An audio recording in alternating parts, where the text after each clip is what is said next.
Hey guys, it's Sarah, and today I have my last empties video of the year. I have a lot to get through, so I'm probably gonna just go ahead and hop straight into it. Actually, I should say this is my last empties video of the year, but I will have a year-end makeup empties video going up in the next week. We only have like a week and some change left of the year. I am going to be going through all of the makeup products that I used up this year in one giant makeup empties extravaganza, but this is just all the makeup, skincare, hair care stuff that I've used up in the last like month or so. So let's go ahead and hop on in. Starting with the makeup, I have the Ulta Matte Eye Primer in Nude. Over the last few months, I have been determined to be done with this by the end of the year.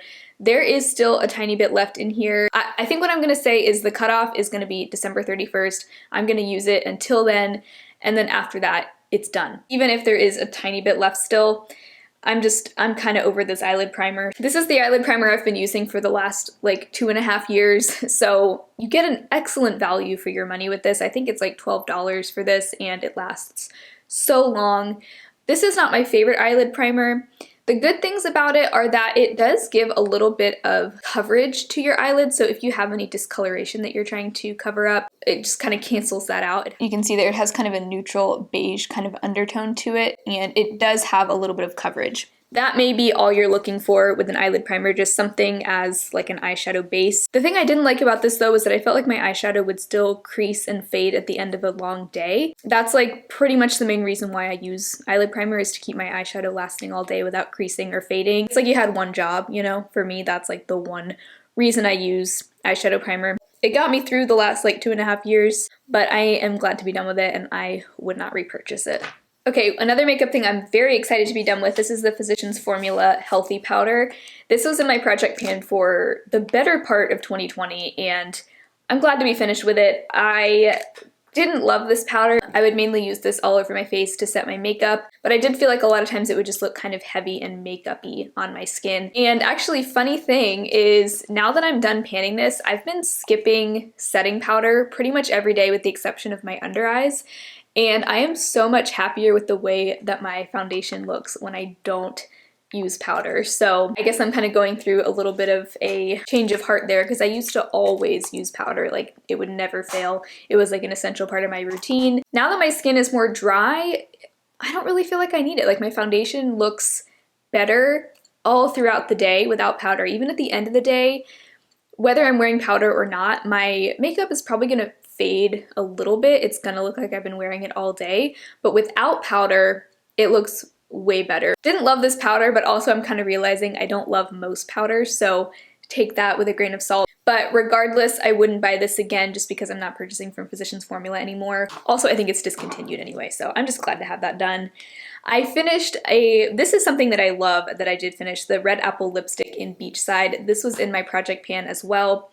And I know I could dig it out of there, but I'm not going to. I know I won't use it if I dig it out of there and put it into like a little container. I'm not going to use it. So it has gotten to the point where I cannot get it onto my lips without like scraping my lips on the plastic edge there. So that is finished. This is a great lipstick formula. I love the shade. This is sort of a tan nude color. It's a great sort of brownish nude for my skin tone. I normally can't pull off brown, but this one I really liked on my skin tone. And it's a very glossy, kind of thin lipstick formula. So I probably wouldn't recommend this formula in a deeper or a brighter shade, but for a nude shade, it's really nice, really comfortable, almost just feels like a balm on my lips. So I will miss this, but I don't know if I'd repurchase it just because I have so many other lipsticks in my collection. Also, the packaging of this is great. I had this for a long time, but the packaging has held up really nicely. It hasn't cracked, it's stayed very sturdy, and this is a pretty expensive lipstick. It's like $25, so I would expect that from the packaging, and I am happy to say that the packaging holds up very well. And then the last makeup-y product I have is the EcoTools sponge. I love this sponge. This is the second one of these that I've had and used to death. I probably kept this for way too long. I need to be better about replacing my sponges more often. Which, side note, how often do you replace your sponges? Because I had this one for probably 5 months, and I felt like it was time to move on. But I've also kept sponges for way longer than that too. So anyway, what's the rule of thumb for that? I mean, I obviously clean them regularly, but The thing I love the most about this sponge is the shape. So it has kind of this wedge shape at the end. I like to use the larger side for foundation, and the smaller side is perfect for getting in to the corners of your under eyes, and it also has a nice round end that I like to use for cream blush. So really it's the shape of the sponge that's the big selling point for me, but I also love the feel of it. It's nice and soft, it's not too solid, but it's also not too squishy, so yeah, it's just the perfect sponge. I love it. And it has some like slight tears in it after using it and washing it for like 5 months, but it was still usable. Honestly, I could keep using it if I wanted to, but I feel like it's just a little too old for my breakout prone skin to continue using this. Next we have skincare. I don't know how I finished 3 different cleansers over the last month. I think they were all just kind of like close to being done, and we just finished them completely. So this first one is the DermaE Anti-Wrinkle Cleanser with vitamin A and glycolic acid.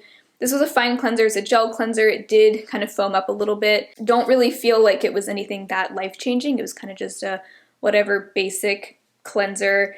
It does have natural fragrance oils in it. Normally I try to avoid fragrance, but I don't necessarily mind it in cleansers. And this one just really, it just smells very lightly, kind of minty, but it's a really light fragrance. I got this in PR. I wouldn't go out of my way to buy it with my own money, but if I found it on a good sale or if I got it sent to me again, I would absolutely use it because it was fine. This was a very, very inexpensive cleanser that we finished, the e.l.f. Daily Face Cleanser. Nathan liked this one too. He's sort of slowly getting into skincare, and he doesn't seem to really care too much about face cleansers as long as it just does the job. So this is like a $4 cleanser. I may buy this again for him in the future since he liked it.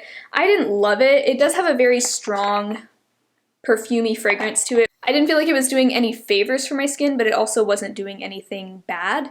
It was just kind of whatever, you know, like I would use it if I had it again, but I'm not gonna seek it out unless, you know, if I ever am on a really tight budget, I would absolutely buy this one because it's only $4. And the third cleanser, this is just a small like kind of travel size of the DermaE Acne Deep Pore Cleansing Wash with salicylic acid. This one smelled very strongly like tea tree oil, which I don't like the smell of tea tree oil. I don't really feel like I need a salicylic acid cleanser because I use already like a Levon salicylic acid from Paula's Choice. I just don't feel like I need it in a cleanser and a Levon treatment. So this I also got in PR. I don't think I'd buy it with my own money unless it was on like a crazy sale, or if I received it again, I would use it, but I wasn't like wild about it. Although I did feel like it maybe helped my acne slightly, but not as much as like a Levon treatment. So speaking of acne Levon treatments, this is the Sunday Riley UFO. This is just a tiny size. My friend actually sent this to me. This smells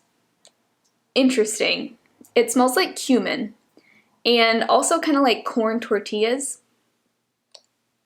Like it felt like I was putting like taco juice on my face, which kind of made me hungry, but it was an odd scent for a skincare product.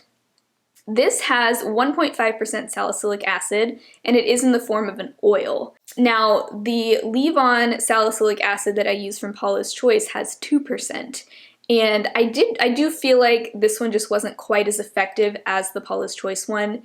I felt like it maybe helped a little bit with the pores and just the minimizing breakouts, but it just wasn't as effective as my go-to Paula's Choice one. So didn't sway me to purchase the full size, but maybe if you have like really dry skin but you also want to incorporate salicylic acid, you might enjoy this because it is an oil, so it's really not going to like dry your skin out. At least it didn't dry mine out. And you don't mind like the kind of odd scent, but it wasn't my favorite. And this is an eye cream. This is the Save Anti-Pollution Eye Cream. So I used this quite a few times, and then Nathan ended up using it up on his face, like as a face cream. He uses eye creams as face cream. I don't know. He's very resourceful, I guess you could say. We ran out of his favorite e.l.f. Holy Hydration, so he just started using all the backup eye creams that we had. And he said he liked this. I think he liked it more than the Burt's Bees eye cream, but less than the e.l.f. Holy Hydration. And this is a kind of expensive brand, so I don't think we would buy this. It was sent to me in PR once again. I tried a few things from them. I wasn't blown away by any of them for the price, but they were good, and I liked that it was fragrance-free, so not bad, but not life-changing either. Okay, somehow I have tons of hair care for this one too. So this is a shampoo that I finished. This is the AG Haircare Sterling Silver shampoo. So this is a purple shampoo. This was my first time trying a purple shampoo. This is my natural hair color. I've never colored or bleached my hair at all. I was kind of just curious to see if a purple shampoo would change the color of my hair or if it would kind of tone down the warmth of my hair a little bit, because my hair is naturally kind of a warm golden blonde, and I just kind of wanted to see. It was an experiment really more than anything. I got this at my salon back in Seattle like last October, I think, and it took me until now to finish it because I would only use it probably once a week. So this is like a deep purple, like an indigo purple colored shampoo. Very like alarmingly purple the first time I used it. Smells really good, kind of like a pina colada kind of smell. I didn't feel like this did enough to make me want to repurchase it. I felt like it maybe cooled down the color of my hair a little bit, but not enough to make me want to spend $20 to replace this. And I also felt like it irritated my scalp a little bit. I think that typically purple shampoos are probably a little bit drying from what I've heard and a little bit irritating, so I don't know. It may work completely differently for you. If you have like color treated blonde hair, you may feel completely differently, but that was my experience with it as a natural, like dirty blonde. I don't even know if my hair is like a light enough blonde to really be affected by something like this, so anyway, it was fun to try but wouldn't repurchase. This I also didn't love. This is the Zion Health Apple Cider Vinegar Foaming Scalp Detox. So I love the Zion Health scalp scrubs, and I plan to repurchase those eventually, but I keep purchasing other ones instead because I keep getting curious about other ones. I actually also tried the Yes To scalp scrub that is also empty that I'll talk about in a minute. So anyway, I like their scalp scrub a lot. This just kind of missed the mark for me. I didn't feel like it did anything for my scalp. It's basically a foam, and I didn't like the smell, for one. It smelled kind of like cucumber melon, which just isn't my favorite smell. It didn't smell anything like apple cider vinegar. I was kind of expecting it to smell vinegary, but it didn't smell like vinegar at all. And you're supposed to apply it to your scalp and leave it on for 1 to 10 minutes and then shampoo and condition as usual after that. Didn't really help with my scalp flakiness or buildup or anything, so I wouldn't recommend that. I would, however, highly recommend their scalp scrub. That stuff is amazing, and that I can actually use in place of a shampoo. But I was gonna buy that, and then I ended up ordering the Eva NYC scalp scrub just because I'm kind of getting into that brand, and I wanted to try that one too. But if that one doesn't work for me, then I will go back to the Zion Health one. It's just kind of a hard to access brand. You have to either order like directly from their website or on like iHerb, and I'd rather be able to get one from something like Ulta or Target or something, so that's why I haven't bought it yet, but I do love it. It's the best scalp scrub I've tried so far. So speaking of scalp scrubs, I have the Yes To Scalp Relief Gentle and Soothing Pre-Shampoo Scalp Scrub. I didn't love this. It was fine, but it was just a very thick scalp scrub, and I felt like it was hard for me to get it evenly spread across my scalp without using like a ton of it. And then it was not as easy to rinse out as the Zion Health scrub, and I can't use it in place of a shampoo. I have to actually use a regular shampoo afterwards, so it's not like a 2-in-1 kind of thing like the Zion Health one is. So that was why this one was not a favorite. It was fine, like it was good enough, but I wouldn't buy it again. Also, it's so sticky right now. Ugh. Then I have so much hair care. I think it's because Nathan also uses these things, and so we go through things a little faster than if it was like just me. This is the Giovanni Cherry Blossom and Rose Petals Ultra Luxurious Conditioner. There's a little bit left in here, probably enough for like one use that I'll use up, but I figured I'd go ahead and include it now. This was also fine, but not amazing. I think this was like $4 on Walmart's website that I just randomly bought because I needed conditioner. So great price. I think it's usually more expensive elsewhere, but smells really good. It smells like sweet, fruity kind of. It's a good smell, but I didn't feel like it was anything that special for my hair, so I probably wouldn't repurchase it, but it was fine. That's how I feel about most conditioners though. However, this is a conditioner that I loved, the Amica Soul Food Nourishing Mask. So it's actually a mask. Normally it comes in a tub. This is like the smaller 3.3 ounce size. This was amazing. Prior to this, I'd never really found a mask that I loved, but what I loved about this was that it was very lightweight. So great for fine hair if most masks typically like weigh down your hair and make your hair too oily. This one, very lightweight, and it was somehow like volumizing, but twice as nourishing as most regular conditioners would be. So it really was perfect for me. Also smells fantastic. But the full size is like $28. And I was planning on repurchasing this, but then I tried the Eva NYC Therapy Session Hair Mask. And this is also empty. Actually, no, there's like one more use left in here as well. This one I don't like quite as much as the Amica one. Like I would still prefer the Amica one, but the ingredients are very similar, and I actually think that Amica and Eva NYC are sister companies. I found like a blog post that said they were, so I think they are. Also, that would make sense because their ingredients, if you look at their ingredients lists, they're very similar, like almost identical for the first like half of the ingredients. So I do feel like this is similar to the Amica one. It's a little bit thicker and heavier though, so I still prefer the Amica one, but I also don't feel like this one really weighs my hair down either. So this one is probably the one. We actually already bought the big tub of this, and it is a huge tub for like $14, so it's just such a better value than the Amica one. If I ever do see the Amica one on sale, I will absolutely buy the full size, but I can't really justify it at full price now that I've tried the Eva NYC. This one also smells so good. Just such a good smell. And then this was actually in my skincare project pan. This is the Giovanni Leave-In Conditioning and Styling Elixir. Actually the same line as their conditioner. I really enjoyed this, but I feel like I've found better things now. I do prefer the Amica Supernova Leave-In Conditioner. That one is more expensive, but once I tried that one, I feel like now I'm like, this is not as good as I thought it was, but it's fine. It's basically a leave-in conditioner. It's supposed to help protect against heat, help with frizz, all those things. So I enjoyed it, but I probably wouldn't repurchase it. Now for body care. So speaking of my skincare project pan, there were a few things from that project pan that are in here now that I did finish.